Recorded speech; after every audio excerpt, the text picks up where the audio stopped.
Let's talk about realtor etiquette. I don't think a lot of realtors are taught about how to really work in a groove with your partner on the other side.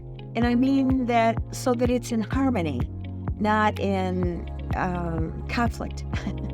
I'm Kathy Burns, and I'm a realtor here in the Lake Norman area of North Carolina, just north of Charlotte. And I was doing a deal yesterday, and I was thinking to myself, I was representing the buyer.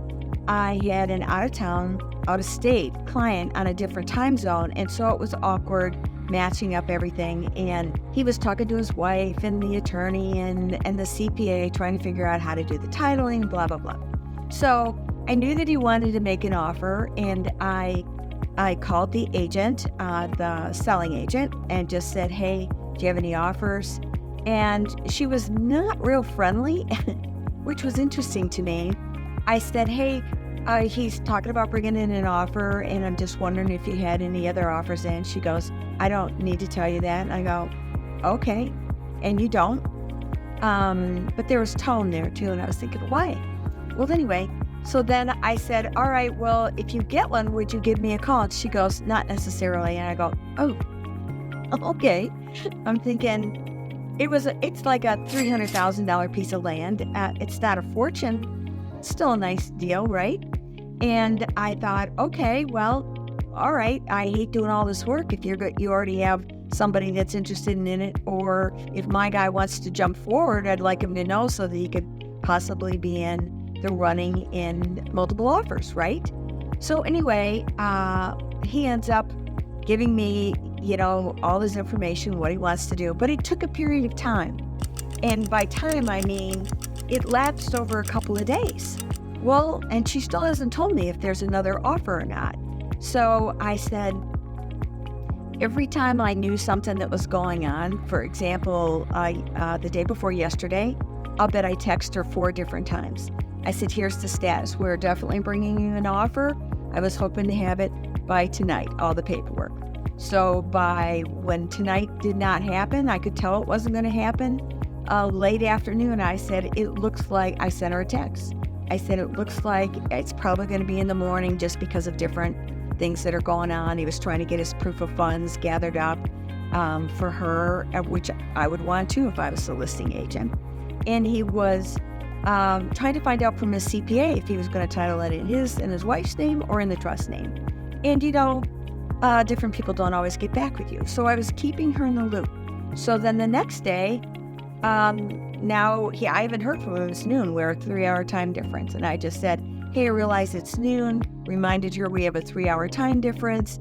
And I said, here's what I'm expecting him to give me today, which was the proof of funds and how he wants it titled. I already knew all the numbers, and I already had all my documents ready to make an offer. So please let me know if another offer comes in. And I started to realize I needed to be very specific with her, because she was just shooting an email back to me, whereas I was shooting an email and then sending a text with an update. So I wanted her to have both, because I don't know about you, but I don't see all my emails. I like a text and an email. So usually the email would be in more detail. The text would say, hey, just sent you an email with an update. And so I kept her updated through the whole process. No word of any other potential offers whatsoever. So finally, it was probably around 5 o'clock at night, I finally got all the stuff from him. I put in all the data in the contracts. I ship it over to him. We get it signed. I ship it back. And I said, I would like you to confirm that you received this. In an email, I said that. I also said, please see text, offer submitted, and need a response. And so I said, please let me know that, number one, that you've seen it and when you'll be presenting it to your seller, and, validation that you did give it to your seller. Because honestly, I'm starting to question this agent. Is she actually going to give it to the seller? I didn't know. Is she ticked at me? Is it the seller? But there was not a warm and fuzzy there, is my bottom line.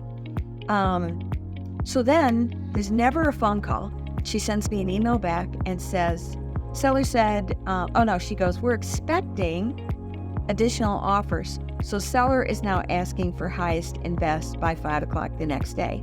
And I said, expecting offers. I said, if you don't have any offers, can you not make a decision right now? And she said, no, we're expecting offers. I said, okay.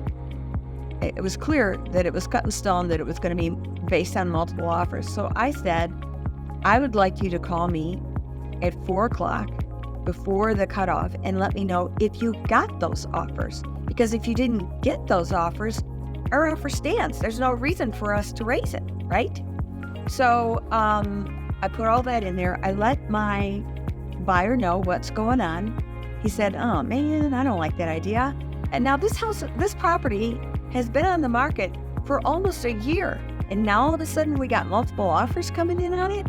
That's just odd because they have been reducing the price and they're much more in the ballpark right now. However, it's still a little overpriced. And there's a lot of work that has to be done on it.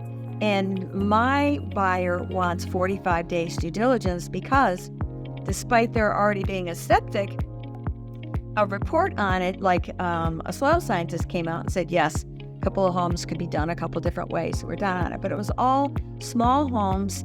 And this is a water view lot with a high price point so that the ultimate house will be over $1 million. So you're not going to get a little postage stamp house and put it on that lot. It isn't going to be cost effective, right?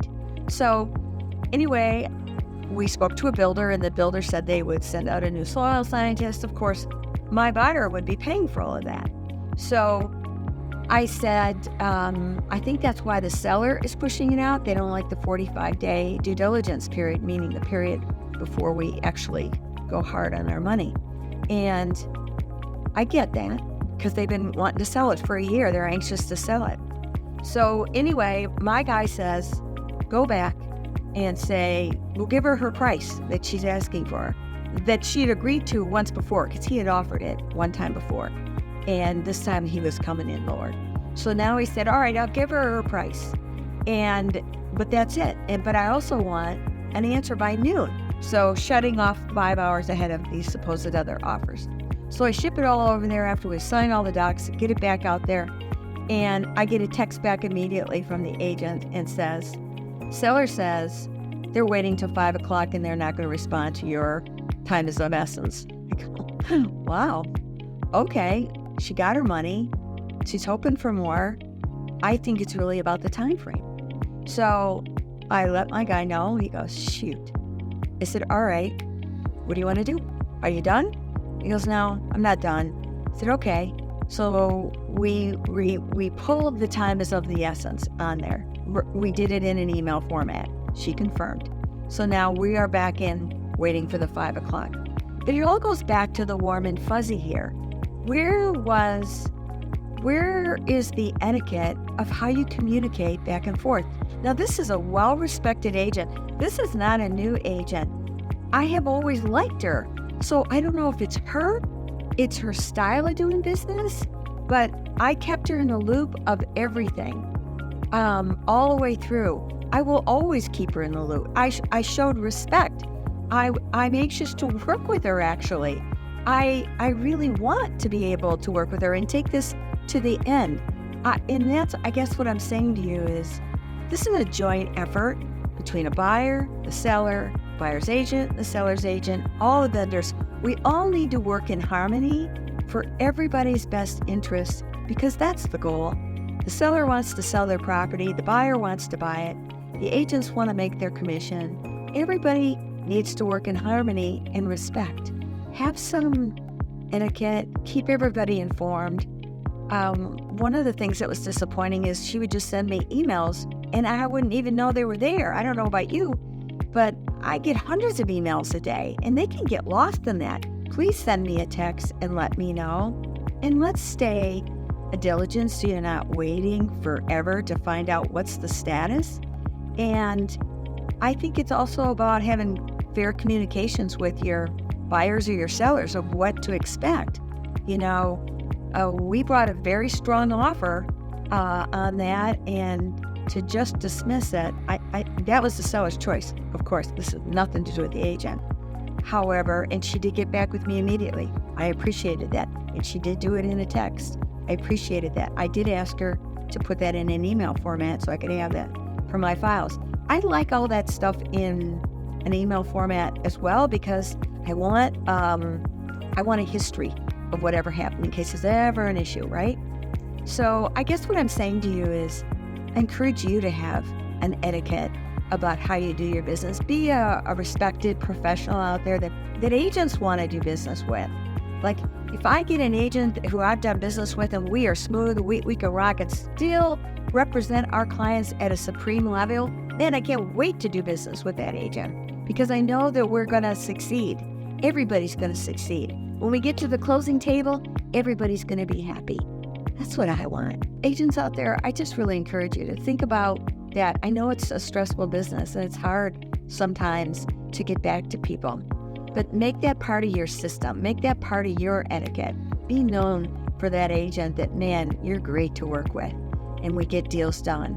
I hope that's my reputation and I hope that it's yours too.